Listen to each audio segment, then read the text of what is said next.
In the glittering heart of Dubai, where gold reflects even off the night sky and secrets travel faster than gossip, there are stories that never reach the newspapers, stories whispered only among chauffeurs, hotel staff, and the rare witnesses who swear they saw something impossible. This is one of those stories, a tale born not in the boardrooms of power or the deserts of legacy, but in the unexpected moment when a man who had everything discovered the one thing he had never been able to buy: genuine connection. And it all began at a wedding where fate slipped in, disguised as a simple choice. Who would walk up to the man the rest of the world feared? For years, people spoke of Khalid Al-Rami as a billionaire carved from stone, cold, immaculate, and untouchable. Rumors painted him as a ghost at his own parties, a man who stood among crowds but never belonged to them. Some said he preferred silence. Others said life had taught him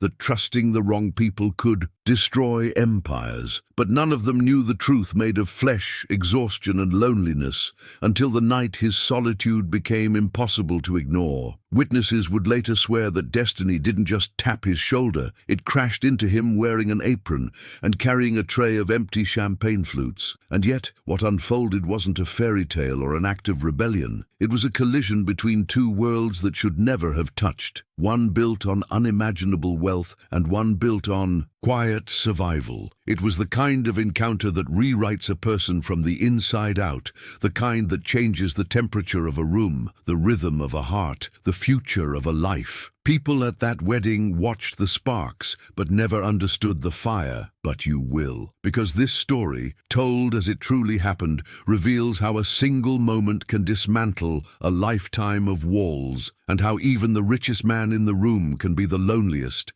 until the right stranger decides to walk toward him. The moment it happened, the entire wedding hall seemed to breathe differently. A single chair, his chair, scraped sharply across the polished marble floor as the last guest seated near him stood up and hurried away to join a livelier table. The sound echoed like an accusation, slicing through the orchestra's soft music and pulling a few curious glances toward the man left sitting alone. Khalid Al-Rami didn't move, didn't flinch, but the isolation around him grew like a circle, drawn in chalk, clear, cold, and impossible to ignore. The bride's cousins whispered about him from behind flower arrangements, small conspiratorial smiles lighting their faces. The groomsmen laughed too loudly as they passed by, pretending they hadn't shifted their celebration to a different corner just to avoid sharing a table with him. Even the waiters, nervous, overworked, avoiding mistakes, were subtly rerouting themselves so they wouldn't be the one forced to approach the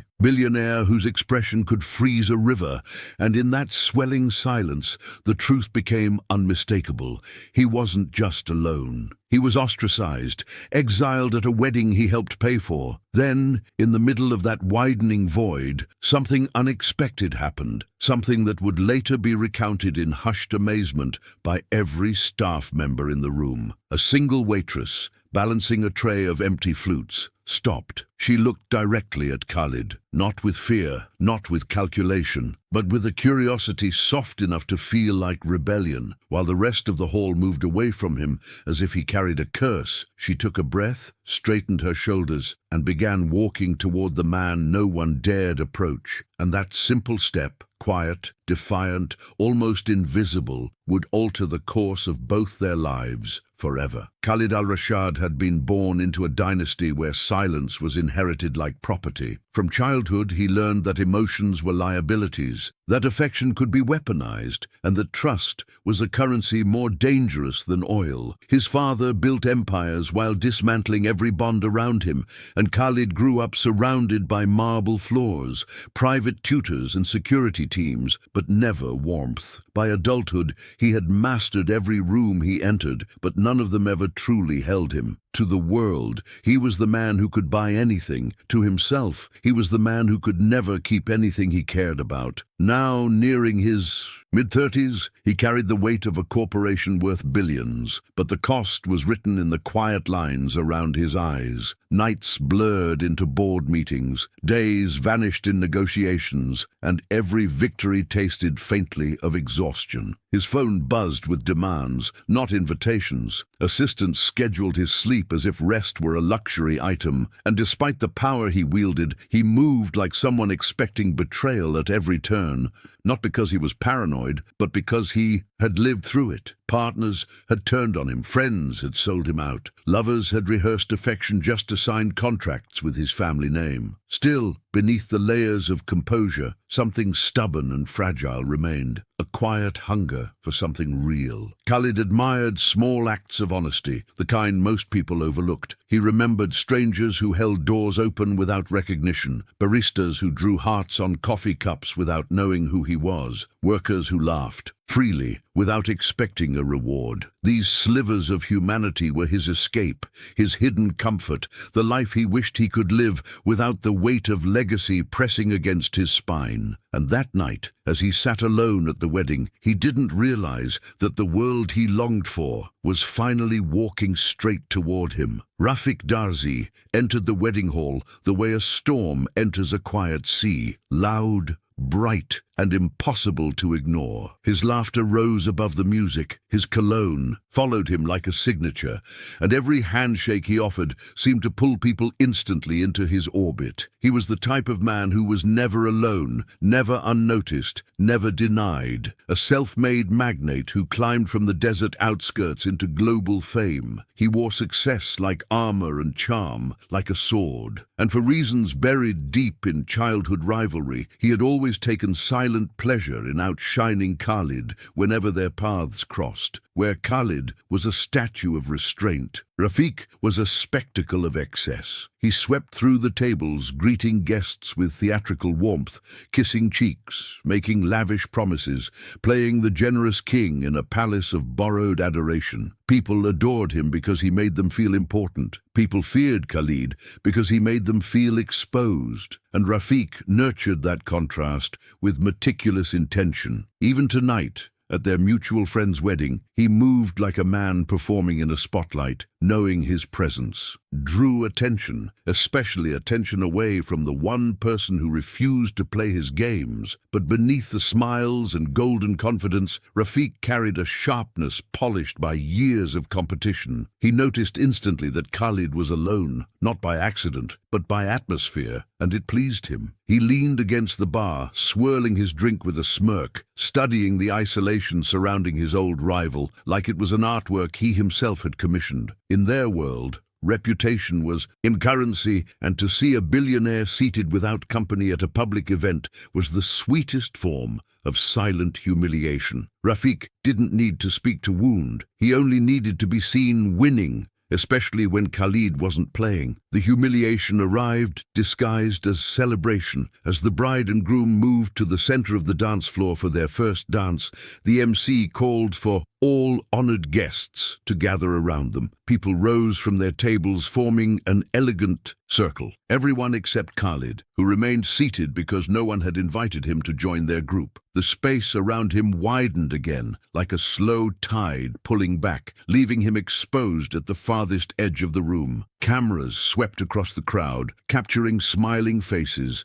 sparkling dresses, lifted glasses, and then lingered awkwardly on the solitary figure the videographer didn't know whether to include or avoid. Rafik seized the moment with the precision of a man who had waited years for it. He strode toward the dance floor, stopping just close enough for his voice to carry back to Khalid's table. "Some people prefer to watch from the outskirts," he said with a grin sharp enough to cut glass. He wasn't looking at Khalid when he said it, but everyone else was. Laughter rippled through the guests, small but cruel, the kind that tries to hide itself behind champagne flutes. Even the orchestra seemed to hesitate, as if the air had changed temperature. Khalid's jaw tightened by a fraction, a movement so subtle only those who hoped to see him break would catch it. And then came the final blow, delivered without mercy. A waiter carrying a tray of gold-rimmed glasses paused near Khalid's table, trying to decide whether to offer him a drink. Before the young man could step forward,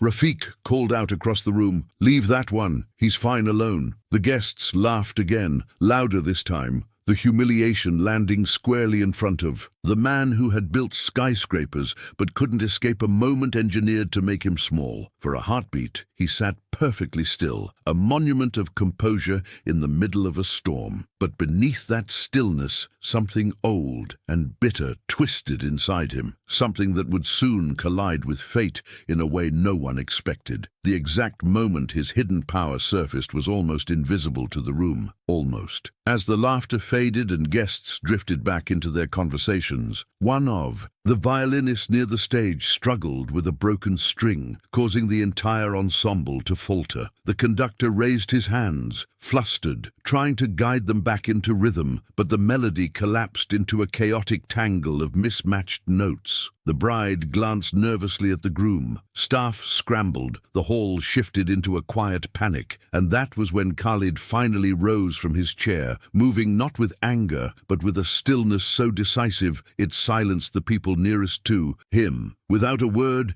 he crossed the hall and stepped beside the struggling musicians. The conductor opened his mouth to protest, but before he could speak, Khalid gently reached for the spare violin on the stand. The musicians froze. Everyone knew Khalid as a businessman, not an artist, but the moment he positioned the instrument beneath his chin, everything changed. His posture transformed, his expression softened, and in a breath he drew the bow across the strings with a clarity so pure it sliced through the noise like light breaking open a storm. The hall stopped, heads turned, conversations died mid-sentence. It wasn't just skill. This was mastery that belonged to another lifetime. Then the unexpected happened. The remaining musicians instinctively followed him. The cellos fell into rhythm, the violas harmonized, and the entire orchestra reorganized around the man who wasn't supposed to know music at all. Within seconds, the wedding was filled with a soaring rendition of the original melody, richer and more emotional than the rehearsal had ever been. Even the bride wiped away a tear, stunned by the beauty emerging from chaos. And across the room, Rafiq's smile faded, not because of envy, but because he recognized in that moment what everyone else was now seeing. The man they mocked, avoided,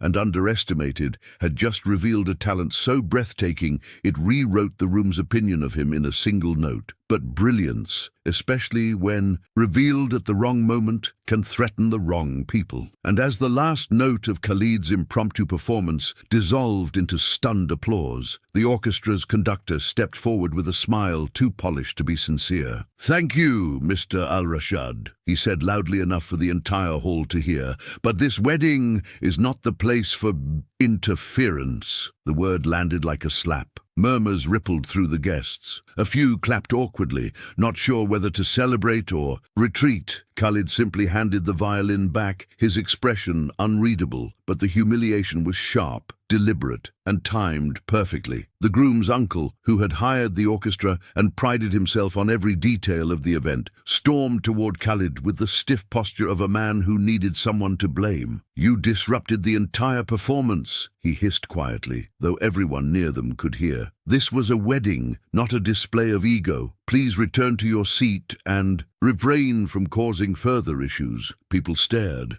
pretending not to listen while savoring every second. It didn't matter that he had saved the performance. It didn't matter that he had restored the bride's joy. The narrative had already been twisted. The billionaire had embarrassed the professionals.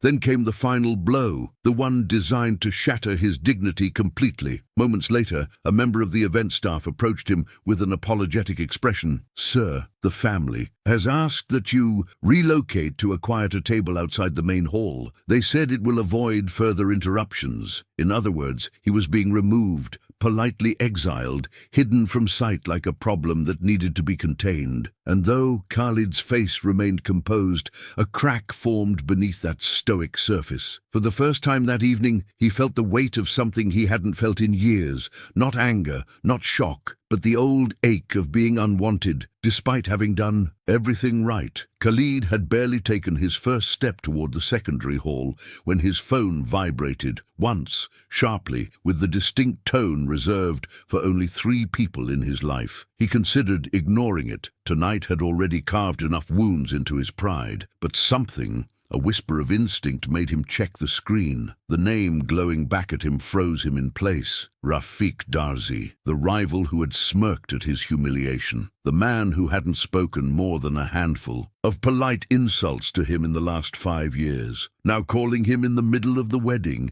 it made no sense. Unless, of course, it made perfect sense in a way he didn't yet see. He answered with the distant calm of someone preparing for another blow. But instead of sarcasm, instead of mockery, he heard something he had never expected from Rafik: urgency. "Khalid," the man whispered, as if afraid of being overheard, "meet me outside. Now. It's important." No elaboration, no arrogance, just a clipped, tense demand that carried a weight Khalid had not heard in the man's voice since they were teenagers. For a moment, Khalid said nothing, listening closely, dissecting every breath, every hesitation. Something was wrong, badly wrong, and whatever it was, Rafik had chosen him, the man he seemed to take pleasure in undermining, to deal with it. He slipped through the decorative archway leading to the terrace, leaving behind the noise of music and the stares that had followed him all night. The air outside was cooler, quiet, almost too calm. Rafik stood at the edge of the balcony, hands clasped tightly behind his back, shoulders rigid. When he turned to face Khalid, the mask of the charismatic billionaire was gone. In its place was a man holding onto composure by a thread. That was the moment Khalid realized. Destiny wasn't calling him for revenge, validation, or spectacle. It was calling him because something was about to unravel, and he was the only person Rafik trusted enough to face it. For a long moment, Rafik didn't speak. He paced once, twice, the way a man does when every possible sentence feels dangerous. When he finally met Khalid's eyes, there was no trace of rivalry, only fear buried under pride. "Someone is trying to destroy me tonight," he said quietly, each word landing like a stone dropped into water. "Not embarrass me, not compete with me, destroy." Khalid stood perfectly still, waiting, the silence between them stretching thin. Rafik swallowed hard before continuing. "A deal I've spent 2 years building is about to collapse because someone leaked confidential documents. Documents only 3 people had access to, and one of them is here at this wedding." Khalid's eyes narrowed, not out of suspicion but calculation. Rafik wasn't a man who asked for help. He was a man who bought it, commanded it, or manipulated it. For him to call Khalid of all people meant the situation was critical. "Why come to me?" Khalid asked. It wasn't bitterness, just truth seeking truth. Rafik exhaled sharply, frustration and vulnerability tangled in his voice. "Because despite everything, you're the only person I know who can look at a mess like this and find the thread no one else sees. You watch people, you read rooms, you catch details others miss. And he hesitated, the words scraping out of him. "I need that. I need you." The confession hung in the air between them, stripping years of rivalry down to something raw and unexpectedly human. For the first time that evening, Khalid felt the balance of power shift. Not through arrogance, not through revenge, but through necessity. Rafik wasn't asking for a favor, he was asking for salvation. And the irony wasn't lost on either of them. The man who took pleasure in isolating Khalid, in amplifying his loneliness, was now turning to him as the only lifeline capable of pulling him back from the edge. Fate, it seemed, had a sense of humor far sharper than any insult exchanged between them. Khalid didn't answer immediately. He let the silence settle, let Rafik feel the weight of what he was asking. For years, this man had chipped away at his dignity in subtle strikes, public jabs, private condescendence, calculated slights masked as jokes. And now he stood trembling at the edge of ruin, asking for the very loyalty he had never offered. Khalid turned his gaze toward the city skyline beyond the balcony, the lights shimmering like scattered promises. When he finally spoke, his voice was calm, steady, and carved with new boundaries. "If I help you," he said, "there will be rules, and you will respect them." Rafiq straightened slightly, caught off guard by the sharpness beneath Khalid's composure. "Name them," he said, though not without a flicker of defensiveness. Khalid stepped closer, not aggressively but with a presence that filled the air between them. "First," he said, "you will not talk down to me again. Not in public, not in private. If I'm to fix your disaster, you will treat me as your equal." Rafiq blinked, stunned, because no one spoke to him that way. "Second," Khalid continued, "if I uncover betrayal, sabotage, or corruption in your circle, you will not interfere. You asked for the truth. You'll accept it, even if it hurts your pride." Rafiq swallowed, trying to mask the sting in his eyes. The old dynamic between them, the rivalry, the imbalance, the constant need to perform dominance, was dissolving under the pressure of the moment. Khalid's final condition landed with the quiet force of a man reclaiming every ounce of respect he had been denied. "And third," he said, "I will proceed my way. No shortcuts, no theatrics, no pressure. You want my mind, then you trust my process." For the first time in their long history, Rafiq nodded, not with arrogance, but with surrender. "Agreed," he whispered, and in that fragile exchange, a new version of their relationship began, a version born not from competition, but from necessity and hard-earned boundaries. Khalid didn't waste time. The moment Rafiq agreed to his conditions, something shifted inside him. Not pride, not revenge, but clarity. He straightened his suit jacket, rolled back his shoulders, and stepped away from the balcony with the purposeful stride of a man returning to a battlefield on his own terms. The humiliation from earlier no longer clung to him. Instead, it hardened into focus. He walked back into the wedding hall, not as the isolated billionaire they had mocked, but as a strategist stepping into a live puzzle. Every table, every whisper, every movement of the staff became data points in a map only he could read. His mind sharpened, his presence changed, and the room seemed to sense it before anyone could name why. He requested access to the event's backstage areas, lighting booths, staff corridors, catering prep rooms, spaces no guest ever saw. And this time, the workers who had avoided him earlier stepped aside without hesitation. Something in his tone, something in his eyes, told them he wasn't here to demand luxury. He was here to fix something vital. He spoke with calm authority,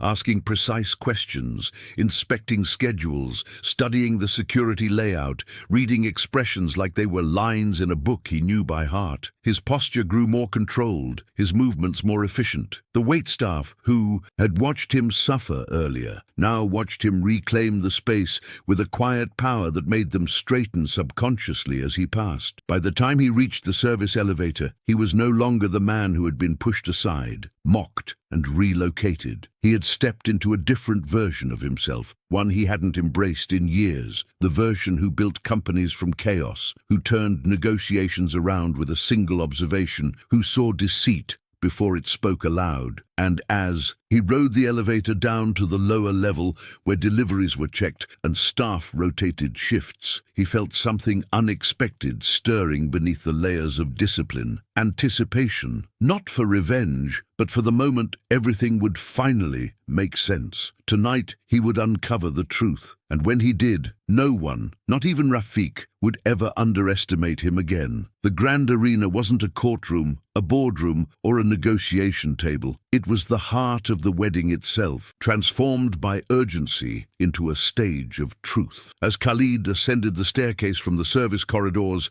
and re-entered the main hall, the atmosphere had changed. Guests filled the dance floor, the lights dimmed into a warm gold, and music wrapped the room in a veneer of celebration. But beneath the glamour, he could feel the tension, the suspicious glances among business partners, the quiet messages exchanged behind fans and phones, the subtle shifts of people guarding information. They didn't want exposed. This wasn't just a wedding, it was a battleground disguised as a party. Rafiq stood near the head table, masking his anxiety beneath a smooth smoothed expression, but Khalid could read the stiffness in his shoulders. Important investors surrounded him, each one with the power to end the multi-million-dollar deal he had spent years building. If the rumors of leaked documents spread any further, tonight would mark the collapse of everything Rafiq had worked for. And Khalid knew their enemy was somewhere in this room, blending in with the rose-colored gowns, polished tuxedos, and polite smiles. He scanned the faces methodically, board members, consultants, family friends, even event staff, and the layout of social alliances began to take shape like a digital map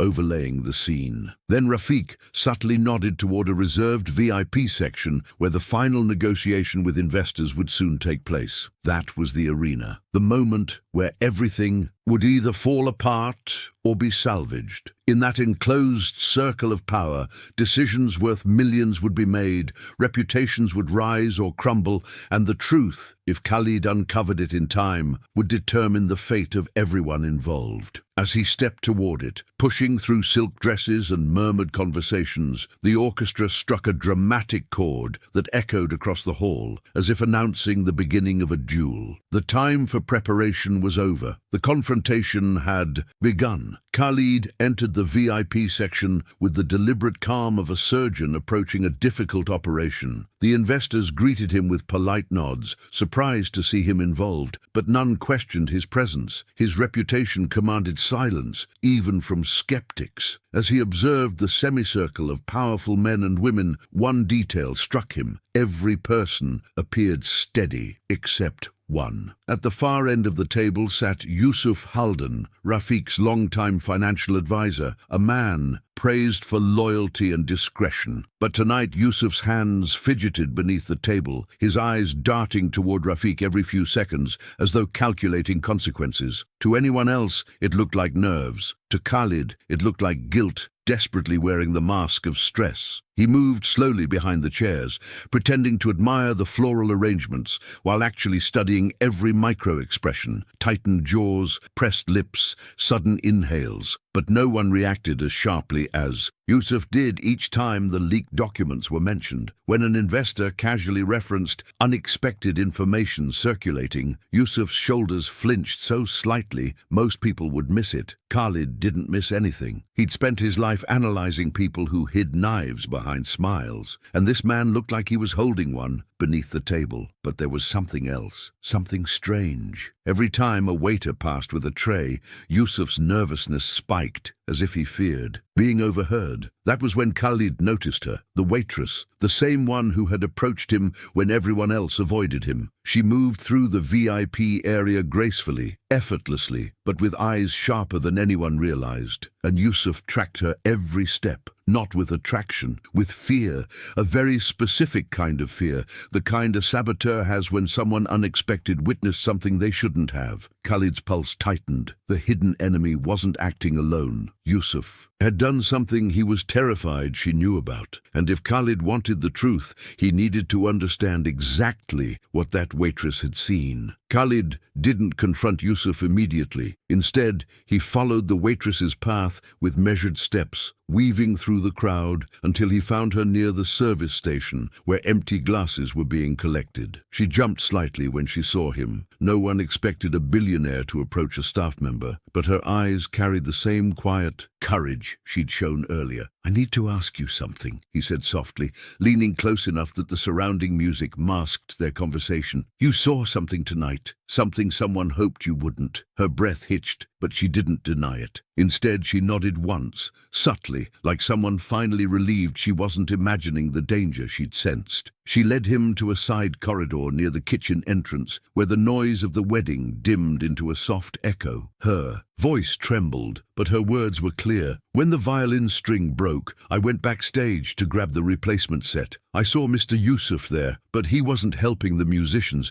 He was on his phone." She paused, swallowing hard. "He was taking pictures of confidential files, documents with your friend's company logo. He panicked when he saw me. He said he was checking financial numbers, but he wasn't. He was sending the photos to someone." Khalid felt the puzzle snap into place. Not Only had Yusuf leaked the documents. He had used the chaos of the performance failure as a cover, and more importantly, he had been caught by the one person no one would think to question, a waitress invisible to the wealthy. But the detail that sealed it, the tiny, decisive clue, was what she said next. "He dropped something," she whispered, reaching into her apron. She pulled out a glassy shard, a broken SIM card, snapped in half. "He stomped on it and ran off. I picked up the pieces." Khalid recognized it immediately. It was a disposable card used for anonymous transfers, almost impossible to trace unless someone knew what to look for. And Khalid did. In that single moment,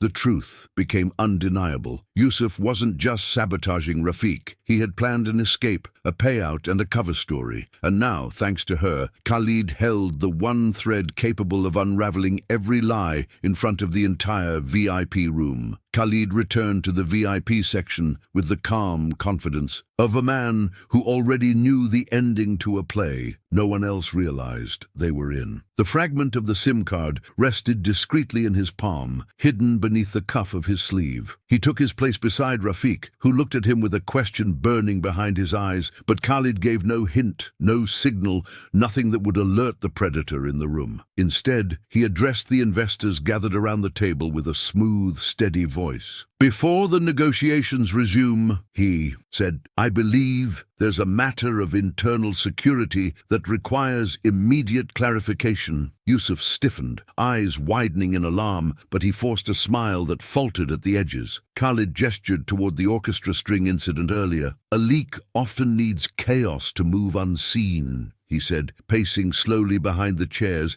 as if simply illustrating a point. "And sometimes the chaos is manufactured. Tonight, for example, someone used the backstage confusion to transmit sensitive documents." He paused behind Yusuf's chair. The advisor's breath hitched, sweat gathered above his brow. The investors exchanged glances, tension rising like a tide. "Now," Khalid continued, "if such a person panicked, they might destroy the tool used for the leak." In one fluid motion, he placed the broken SIM card on the table in front of Yusuf. The advisor's face drained of color. The room fell silent. Before Yusuf could form a lie, Khalid delivered the final strike, not with accusation but with opportunity. "Yusuf," he said calmly, "if you have nothing to hide, then you won't mind explaining what this is, and perhaps unlocking your phone for the investors, just to clear your name." Trapped from every angle, surrounded by powerful witnesses, and with his escape plan shattered, Yusuf's composure collapsed. His hands trembled, his mouth opened and closed without words. One investor leaned forward sharply, another narrowed her eyes, and then,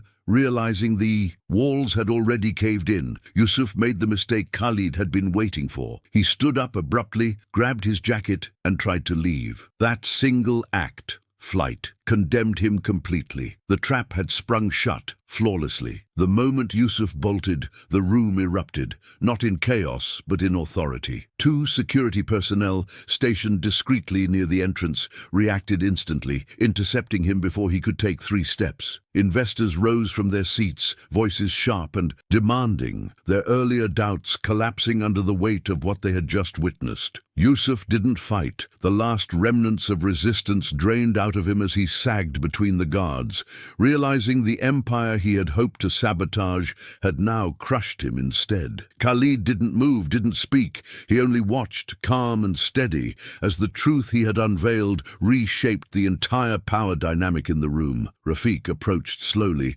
disbelief and gratitude tangled across his face. The investors turned to him, some apologizing for their earlier suspicions, others praising the swift resolution. One of them, a stern woman known for dismantling CEOs with a single sentence, looked directly at Khalid. "If this is the kind of insight you bring," she said, "then our deal remains not only intact, but strengthened." Another nodded. "Anyone who has Al-Rashad at their side is already 3 steps ahead of their enemies." Compliments poured in, recognition blooming where mockery had lived just hours earlier. Reputation, once a fragile thing, now solidified around Khalid like stone. And amid the shifting tides of respect, Rafiq extended his hand, a gesture heavy with meaning, not rivalry, not dominance, but acknowledgement. "You saved everything," he said quietly, voice thick with sincerity. "Not just the deal, me." For the first time, Khalid accepted the handshake without hesitation. The victory wasn't loud or triumphant. It was steady, earned, and deeply human. In the span of a single night, he had transformed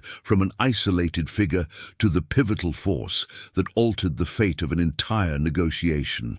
And everyone in that room now understood one truth: the man they once avoided was the man they should have feared losing. When Khalid finally stepped out of the VIP section, the wedding hall looked entirely different. Not because the decor had changed, but because he had. The same guests who earlier whispered about him now watched him with widened eyes and quiet awe. Word had traveled faster than music. The billionaire they dismissed had uncovered a corporate traitor in the middle of a celebration, saving a deal worth billions. But Khalid didn't bask in the attention. He moved with a new kind of steadiness, a grounded confidence free from arrogance. For the first time all night, he didn't feel like an outsider walking through a room that didn't want him. He felt like someone who had chosen exactly where he stood. As he walked along the periphery of the dance floor, staff members straightened instinctively, not out of fear, but respect. The same waiter who had nearly avoided serving him earlier now approached with a sincere nod. "Sir, can I bring you anything?" he asked gently. Khalid smiled, a rare expression that softened the edges of his usually stoic face. "No, thank you," he replied, his tone warm enough to disarm the young man. Even the musicians, who had witnessed his earlier humiliation, lowered their instruments briefly in subtle acknowledgement. The entire hall seemed to shift around him, as if finally seeing the person beneath the wealth, the restraint, the armor. But the moment that meant the most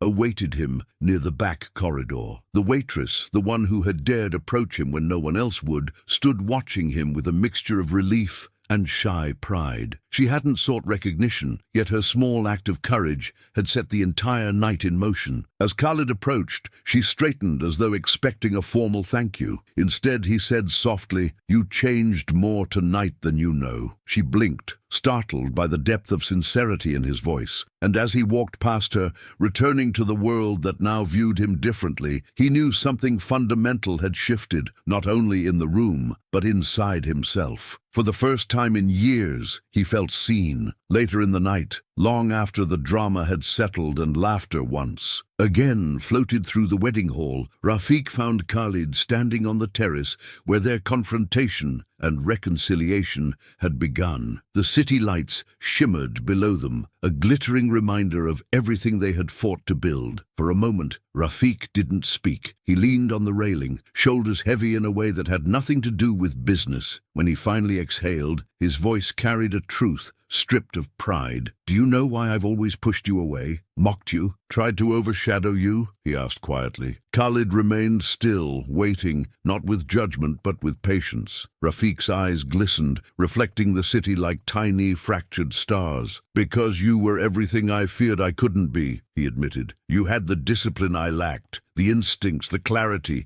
Even as kids, you saw things none of us could. And instead of learning from you, I competed with you." He swallowed hard, the confession scraping through years of ego. "My whole life I thought power meant being the loudest in the room, the most admired. But tonight you saved me without demanding anything, without humiliating me. You did what I couldn't do myself." His voice cracked, just barely, a man finally acknowledging the truth he'd buried under decades of bravado. Khalid looked at him not with triumph, but with a rare gentleness. It wasn't forgiveness. There had been nothing to forgive, only wounds never named. "Rafiq," he said softly, "power was never the noise. It was always the quiet." Rafiq nodded, a shaky laugh escaping him, half grief, half relief. "You're right," he whispered. "I've spent years being afraid you'd replace me. But tonight, you reminded me that maybe you were the person I needed beside me all along." In that fragile moment, beneath the desert sky and the hum of celebration behind them, the rivalry dissolved, replaced by something truer, older, and long overdue: respect. Khalid let Rafiq's confession settle between them like a quiet truth finally released into the night air. He could have asked for repayment, promised alliances, or strategic favors worth millions. But as he glanced back toward the wedding hall, toward the waitstaff rushing to clear tables, toward the young waitress